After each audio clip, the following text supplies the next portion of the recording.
Today's Tuesday treat is a his and hers Q&A. Some brutal questions everyone wants the answer to, and my hubby is going to break bro code and answer those.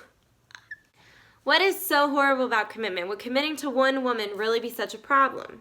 Every place I've worked, I've seen what men really think about their dating relationships and marriages. If she's there, that's enough. Men don't give more than what they're required typically. A lot of men won't commit because the relationship is on lock without it. Many women tolerate anything a man gives and is afraid of losing him. Now that fear keeps the ball in our court. We get what we want while we also have an out. If something better was to come along, we take it. Perhaps commitment isn't necessary either when she makes it comfortable for us. Is calling on the phone really that awful? We are away, we miss you. Is it really that big of a deal to take a call? In the beginning, sure, we'll talk. When a woman is predictable and is no longer interesting, yeah, the call can get boring. Sometimes we'll deliberately not call just to see how you'll respond. The important relationship topics like where's the relationship going? How do you feel about us? What's the relationship status and the future? Speak with actions, men pay attention. Women communicate with men the same way they do with other women. Men communicate differently, less detailed and direct to the point. Forcing a man to talk about his feelings doesn't just make you seem needy. It will eventually make him lose respect. And when a man loses respect, he'll pay less attention to your feelings. Why do you believe in the girlfriend stereotype? The idea that we are all cling monsters, jealous, insecure, and have a zero life of our own. The minute a woman gives up her passions, hobbies, and interests for us, spends all her time with us, we categorize her as the stereotype. When she revolves her life around us, with that comes jealousies, insecurities, and no life of her own. When she becomes a stereotype to us, the relationship is now on our terms, and she is easy to manipulate.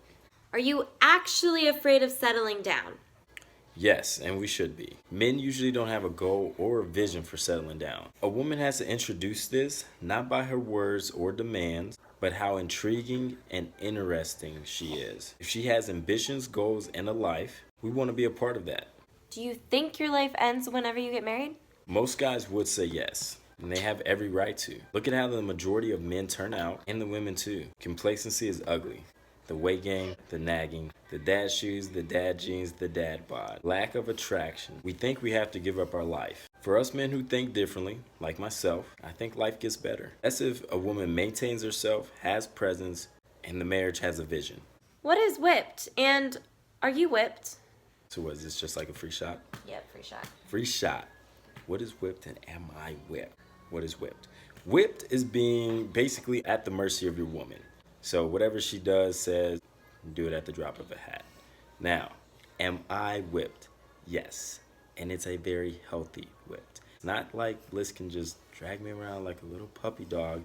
I just do whatever she says. I want to do these things for her. She's my wife, and I want to make her happy, and I want to see her happy. It's really easy whenever she requests things or asks for things, or sometimes she doesn't even have to ask for these things. I just automatically do it because I love her and she's my wife. Being whipped isn't always a bad thing.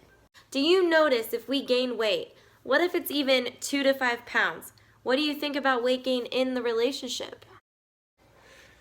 Yeah, we're visual.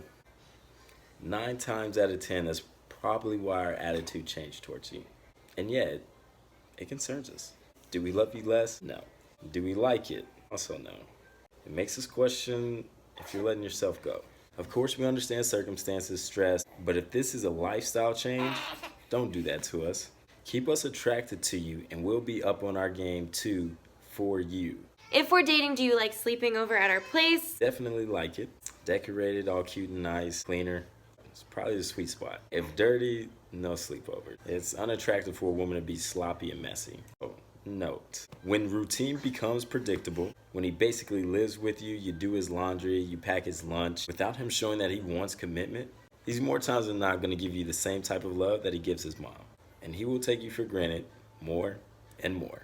If you don't know what this means, he's interested, but he won't go out of his way for her. Are you cool with waiting? Waiting allows us to take time to appreciate you. When you set boundaries, we respect you more. We may test you, prove you follow through, and don't tease us. If you are the one to get physical with us first, we intuitively can sense whether your sexuality comes from a place of neediness or security. We know when a woman is having sex to appease us. Do you ever want to dump us?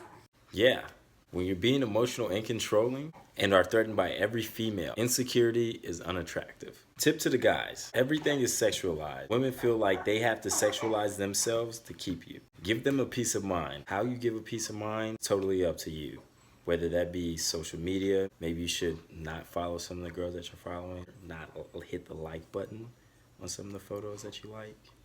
Train yourself to only have eyes for this girl. Unless you really do want to dump her, then Are you actually happy? we are actually happy. When a woman's happiness doesn't depend on us and she keeps herself interesting and interested in more than just the relationship, it makes us want to make her even happier because we feel like we still have freedom. When she lives by higher standards and has ambition, is driven, has an appetite for life, that's sexy. It makes us feel lucky to have her. Last question, do you ever think about your ex? Not unless she behaves typically, or if she does something that reminds us of what we didn't like in our ex. We have no reason to think of our exes if we're really satisfied. When you believe that you're the best for us, we believe you. Confidence. Funny thing though, Melissa and my ex are kind of like best friends. So that was your Tuesday treat, his and hers Q&A. Make sure to hit the like button, comment below, share it. That's a wrap.